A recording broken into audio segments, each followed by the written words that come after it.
Hey, what's happening? Dave here, back with another facial interaction and some teaching. Anyway, so today's topic is going to be about habits. Yesterday, well, not yesterday, last time I made a video about the subconscious mind. And the subconscious mind, it primarily focuses on habit. Okay, we all know the famous quote, you have a bad habit. You know, you got to change your habits.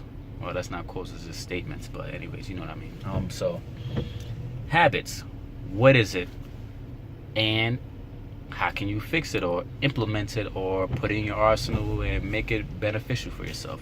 Okay, understand a habit is a cue, an action, and a reward. That's it. Goes in a little nice triangle, or if you want to put little arrows that go make it go in a circle, that's all it is. So the cue for every habit, for instance, let's give the reference of a cigarette smoker. Cigarette smokers, they need a cue, a reason for them to actually start, which is stress. They get pissed off, they'll always say, yo, I need to smoke a cigarette. I need to bring my stress level down. But you know the funny thing about cigarettes? Is a stimulant. How the hell you calm yourself down with stimulants? It's like saying, I need to drink coffee to go to sleep. I need to take pre-workout to take a nap. It makes no damn sense. But you know what? For some reason, people can actually drink coffee and go to sleep. I actually work with somebody that does that. It's retarded. And by that point, you're not really using coffee for what it's worth. You know, people don't know that they're addicted to the creamers, the sugars, and everything else they put inside the coffee. If you drink it black, then you're actually using the what is worth, which is the adrenaline, to actually get your body moving and keep you up, the stimulants. But if you add all the stuff to it, it doesn't work. It's like saying, I'm thirsty, but you instead of drinking just straight water, you drink Kool-Aid. You put a bunch of sugar in that shit to make yourself feel happy and quench your thirst, which is when it does the complete opposite. But I'm getting right off track. Okay, so check it out. Cue, action, or reward. So cigarette smokers, they smoke cigarettes because they need a cue. The cue is either stress, they need to well, a lot of the times it's stress. I hear a lot of people all the time say, I'm stressed out, I need to smoke a cigarette. All right, so yeah, I keep looking this way because I'm waiting for my wife to come back from mom's house. That's why I'm making this video. I got a little bit of time, hopefully.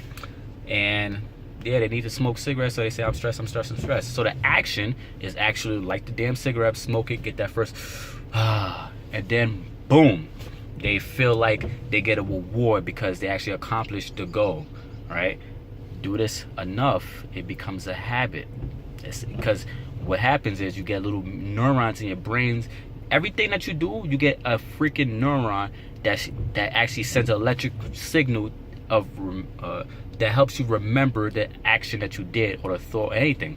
Any process of thinking, doing, saying, remembering is a neuron that's triggered for your brain to remember to do again, because it loves to do things and habitually. It's for the subconscious mind to actually think less. It needs to go in.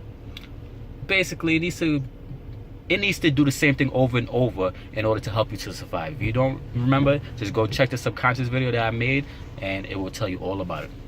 So once your brain develops that pattern, once you do it again, it gets stronger. Just think of a thread. You know the little threads that you sew with? Well, just think of one thread. The first time you do, you get one thread. But as you keep doing it, you get a bunch of threads. Just imagine 1,000 threads all together at once. This shit gets thick as shit. And try pulling that shit apart. You can't. It's too thick. You know, you got a lot of they got threads nowadays where it's really thin, and it's hard to even pull that apart because it's so strong. You know, a different grade. But just imagine a bunch of threads, sewing needle threads all together. And the hell is that? The reflection of my glass. I thought it was on my glasses. So trying to rip that apart is extremely hard. That's like you trying to break a habit. But people don't understand, you cannot break a habit. You can only replace a habit. This is why people that stop smoking, they get another habit. They either start eating more, they either drink more. You know, this is the thing. So whatever, be careful of what you actually start to develop, because when you actually start with one habit, only way you can change it, you can't break a habit because your mind remembers it. You have to replace it. Put something on top of it that gives you a cue, an action, and a better reward. Because people will not work out, people will not get on a diet if, okay, everybody gets a cue, right? They get a cue to work out. Like, oh, they look at themselves in the mirror and they say, oh, I need to work out, I need to drop a couple pounds, all right? They'll start their action. But the thing is, with the action, they do temporarily, the reason why they fall off, because they get the action done, and then once they get the reward, if the reward is not as beneficial as they thought, they tend to quit.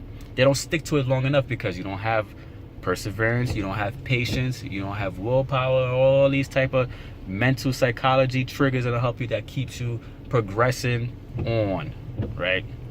So, just in order for you to replace your habits of bad dieting, you know, everybody diets. Just remember that everybody diets.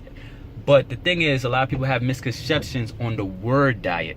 Okay, everybody's definition of diet is different in everybody's mind. Everybody's mind. Okay, people think of diet as something short term. Some people think of diet as a lifestyle thing. Well, everybody's on a diet. It's basically a prescription of food that you eat on a daily basis. Everybody's on a diet. But the thing is, people are on certain regimens or specific foods that they need to eat. But then they just put together and say, hey, I'm on a diet. That means I can't have this. You already put these restrictions in your mind. This is what makes you tend to overeat or things like that, because we don't like to be restricted. Nobody likes to be told what to do. Because I know I don't. I eat whatever the hell I want. But psychologically, I put stuff in my mind that triggers certain foods to stay out of my body. Okay? I'm going to teach you that sooner or later. Don't worry. But in order for you to change a habit, I know I'm all over the place because I'm sitting there looking back and forth and shit. Don't worry about that. But anyways, you have to find a cue, the reason for you to actually start, what will remind you, what actually put you in that awareness mode. Then you have to get actions behind it to actually get you progressing, to actually do this so you can get to the reward. What actually is going to make you stick to it long term. Okay? That's it. Cue, action, reward.